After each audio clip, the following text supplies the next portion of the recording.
Hi everyone! Samahan niyo naman ako ngayon sa photoshoot ni ate girl dahil nga tayo ay 1 million followers na. At mag 21 years old na nga si Arian, akala ng iba ay 18 years old lang siya.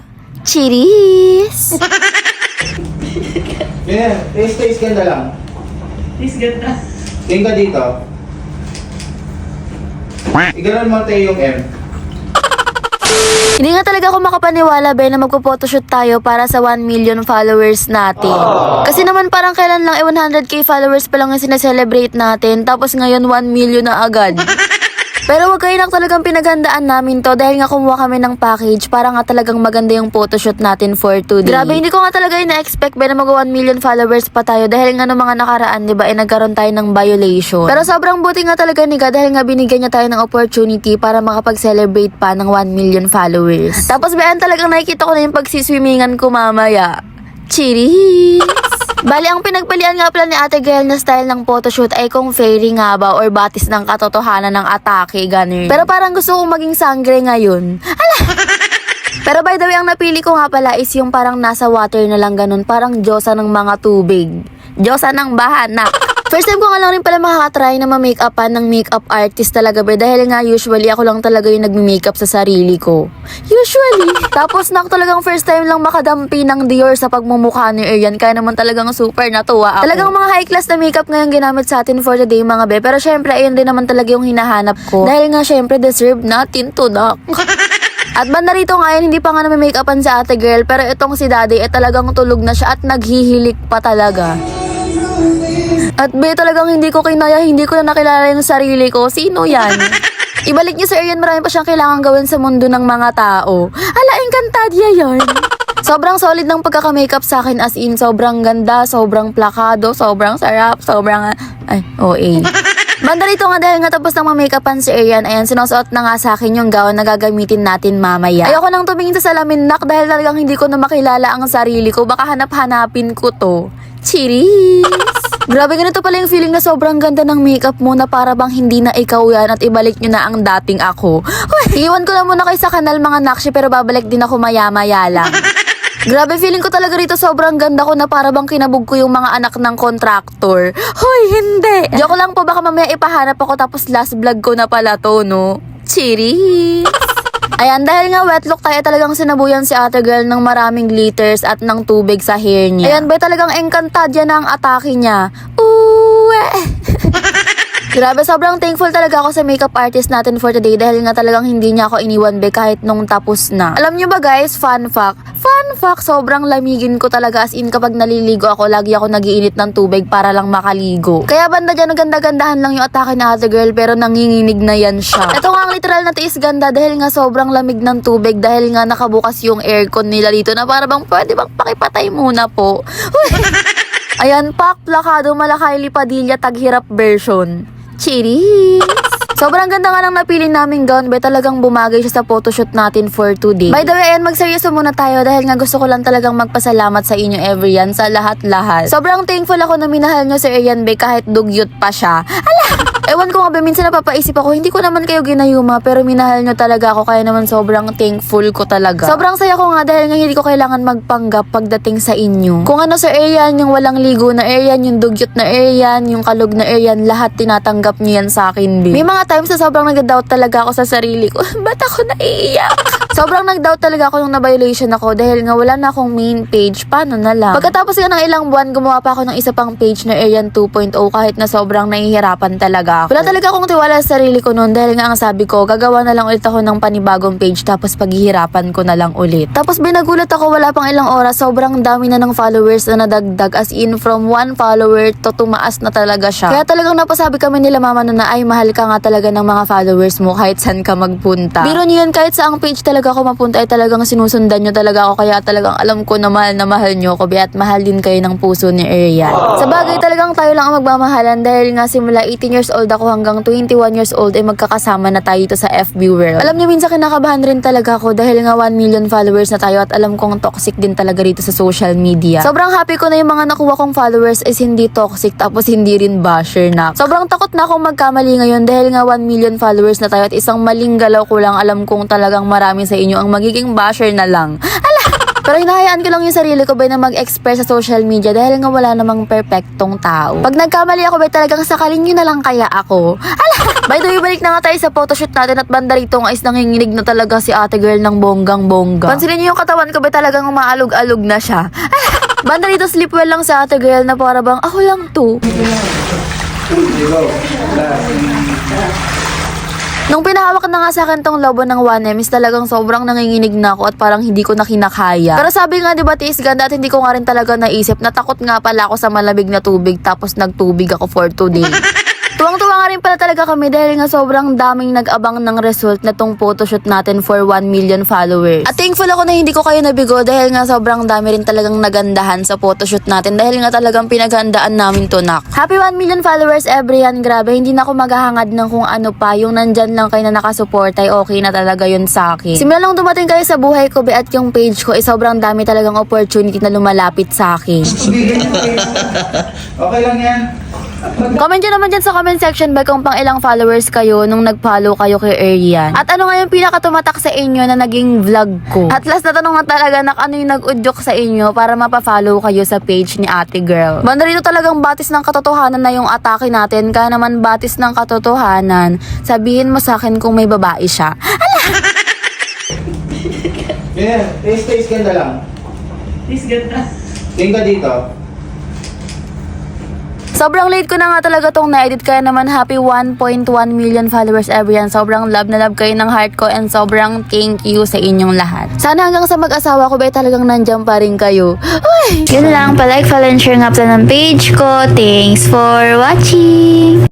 Hi everyone! Samahan nyo naman kami ngayon mag-celebrate ng birthday ko at birthday ni Daday sa Puerto San Andres. Nagrabe, sobrang ganda rito ba na para bang ayaw na naming umuwi. Cheers! At naktignan nyo naman kung sino ang tinoyo. Hoy!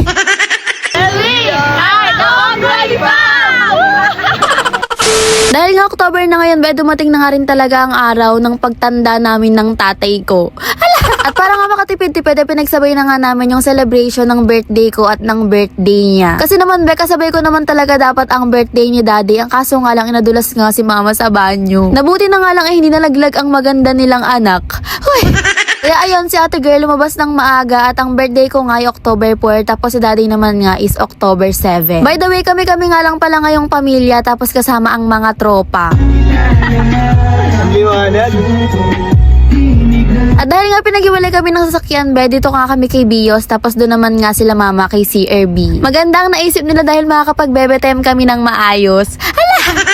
By the way, ang pupuntahan nga pala namin is sa Puerto San Andres sa May Tanay Rizal. Kaya naman talagang magbabanking-banking tayo for today's video. Sobrang saya nga lang ng araw na to dahil nga good mood ang lahat. Magandang pupuntahan namin at the same time kasama ang boyfriend ni Arian.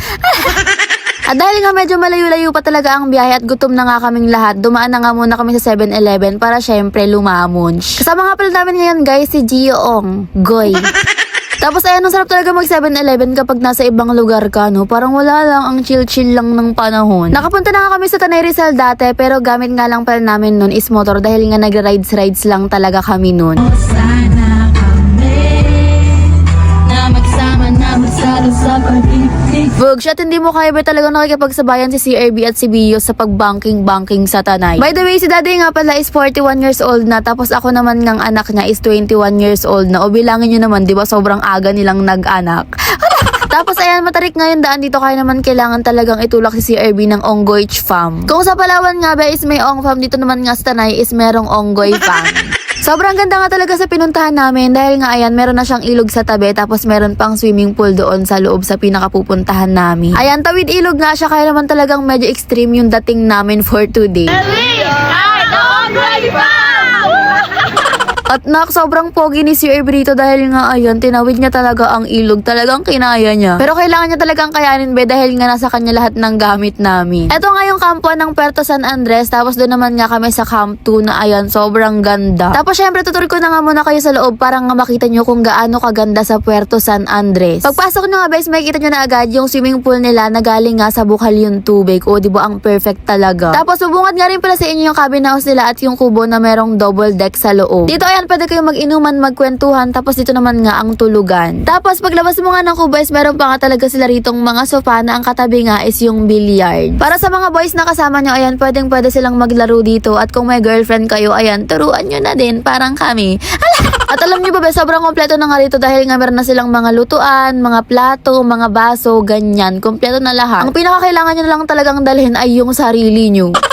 Hanggang CR nga ay ayan, malinis talaga. Tapos meron na ring tubig at shower. Tapos may bidet pa. Next naman nga ay yung cabin house nila na sobrang ganda dahil nga lahat din is nandito na sa loob. Pagpasok mo ayan, meron ngang mga sofa, mga upuan na pwede nyong pagbandingan ng pamilya nyo or ng magtotropa. Meron na nga rin pala sila ritong TV na pwede nga kayong magkaraoke kapag ka nagkakainuman na. And then ito naman nga yung CR number 2 nila, kaya naman di talaga kayo mag-aagawan kahit na marami pa kayong tao dito. At kahit na marami nga kayong magkakapamilya or magtotropa is okay lang talaga dahil nga sobrang dami nilang kama at kwarto dito. Sa kubo nga may kwarto, tapos sa baba naman nga ng cabin is may kwarto din. Tapos dito naman nga ay sobrang daming higaan. Kasya kayong lahat na kahit ilan pa kayo. 14 nga lang kami dito ngayon, kaya naman talagang kahit magpagulong-gulong pa kami sa kama is walang talagang problema.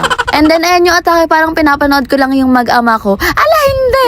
Ito nga yung view mo kapag mag-swimming ka na, o diba sobrang ganda, sobrang daming puno. Kahit nga kami talagang naintriga nung nakita nga namin yung page ng Puerto San Andres at nung nakita nga namin tong lugar na napakaganda. Kaya naman nalagay ko na nga lang yung page nila para nga makapag-PM kayo sa kanila kapag bet nyo ring magstay dito. Ayan, banda rito nga kakarating lang namin, kaya naman si mama nga ay nagluto na para nga makakain na kami maya-maya. At alam nyo ba si ate girl, kahit nasa outing man kami or kahit nasaan is talagang trabaho siya na.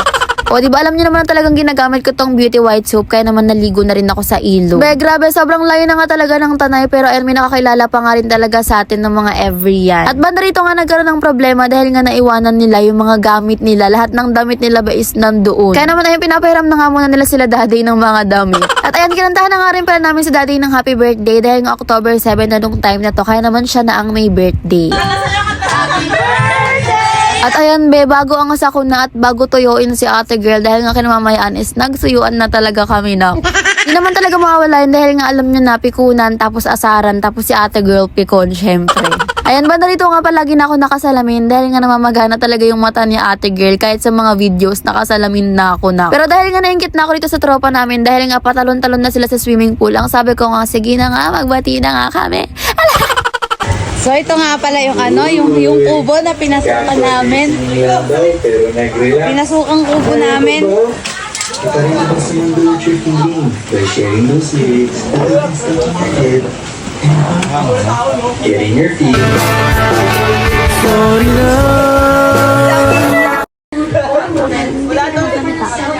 Ayan, ganyan lang naman kaming dalawang magmahalan, be. Talagang magsusuyaan din yan pagkatapos. O, diba? Ayan, bati na ulit sila, nak. Talagang masaya na ulit kaming apat. By the way, sobrang solid at sobrang saya nga talaga ng pagstay namin dito sa Puerto San Andres at di nga namin makakalimutan to. Ngayon nga lang rin kasi talaga kami nagstay sa ganito kagandang lugar na may swimming pool tapos bukal pa at sa labas naman nga ay may ilog. Bakit malamig? Kung kailangan nyo rin mag-recharge, ganyan, kung kailangan nyo ng pahinga at kung kailangan nyo ng nature, ayan, dito na kayo sa Puerto San Andres dahil nga sobrang ganda dito.